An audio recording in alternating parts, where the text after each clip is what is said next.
UP में 27 के चुनाव से पहले समाजवादी पार्टी गाली गलौज पर उतर आई है। बंगाल में बीजेपी की जीत से हताश सपा नेता मोदी और योगी को बेतहाशा गालियां दे रहे हैं। लेकिन सपा के इन आदतन गालीबाजों का इलाज अब यूपी में कैसे होगा? कैसे विपक्षी नेता जितना मोदी और योगी को टारगेट करते हैं, उनका खुद का वोट बैंक उतना ही कम होता जाता है। देखिए ये रिपोर्ट।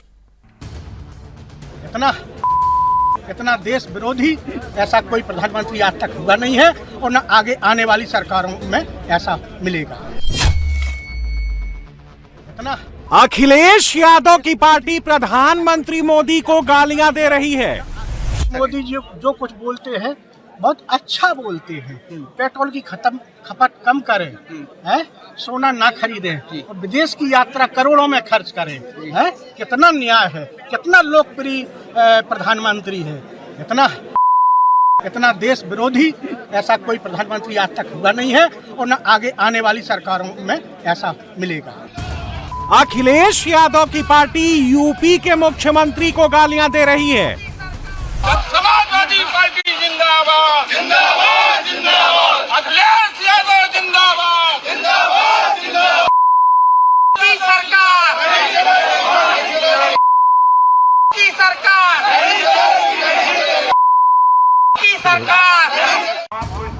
समाजवादी पार्टी के नेता मोदी के खिलाफ अत्यंत आपत्तिजनक भाषा का इस्तेमाल कर रहे हैं।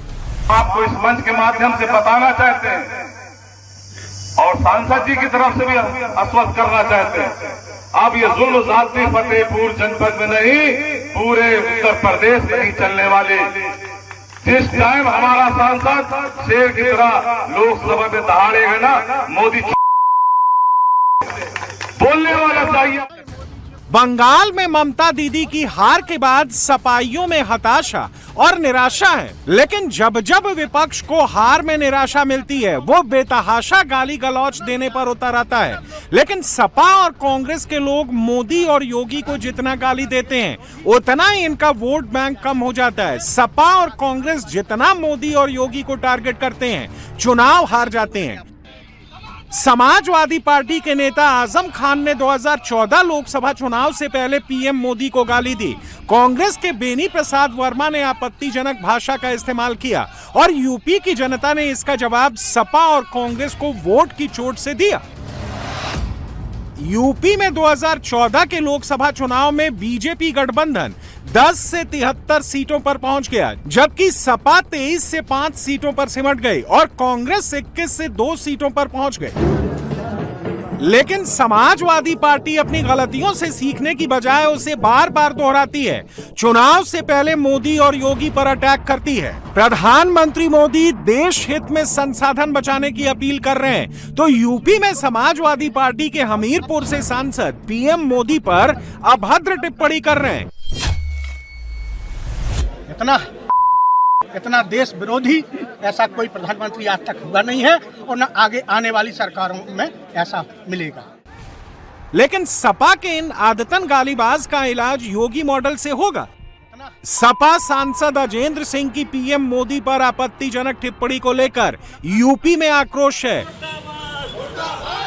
यूपी में शहर शहर विरोध प्रदर्शन शुरू हो गया है।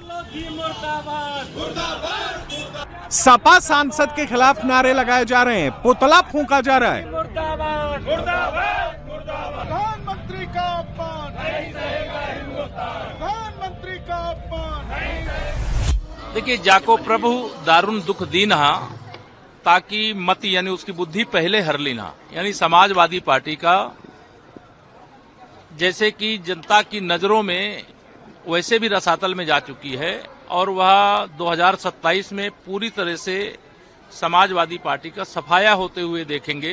देश माननीय प्रधानमंत्री श्री नरेंद्र मोदी जी का अपमान नहीं सह सकता। यह अपमान देश के माननीय प्रधानमंत्री का अपमान है, देश की 140 करोड़ जनता का अपमान है और यह अपमान करने वालों के लिए बस इतना ही मैं कहना चाहूंगा, उनकी उस भाषा का जवाब हम उस भाषा में दे सकते हैं, लेकिन हमारे संस्कार हम इसके लिए अनुमति नहीं देते। हम तो विरोधी को भी आदर सूचक शब्दों में से संबोधित करते हैं, लेकिन समाजवादी पार्टी का चरित्र कितना घटिया है आज वह देश ने देख लिया। इतना बीजेपी इस टिप्पणी से आग बबूला है। सीएम योगी आदित्यनाथ ने समाजवादी पार्टी के सांसद की टिप्पणी को मर्यादा का उल्लंघन करार दिया है। योगी ने कहा कि इस तरह के बयान की माफी नहीं हो सकती और यूपी की जनता आने वाले समय में समाजवादी पार्टी को इसका जवाब देगी। बीजेपी नेता की शिकायत पर सपा सांसद के खिलाफ महोबा में गंभीर धाराओं में केस दर्ज कर लिया गया है। सपा सांसद के खिलाफ बीएनएस की धारा 132, 189(2), 352 और 196 के तहत मुकदमा दर्ज कर लिया गया है। इसमें शांति भंग और जानबूझकर अपमान करने जैसी धाराएं लगाई गई हैं। समाजवादी पार्टी के सांसद के बयान पर यूपी बीजेपी के प्रदेश अध्यक्ष पंकज चौधरी ने कड़ी आपत्ति जताई है। इसे देश के 140 करोड़ लोगों का अपमान करार दिया है। उन्होंने कहा है कि सपा बदमाशों और गुंडों की पार्टी है।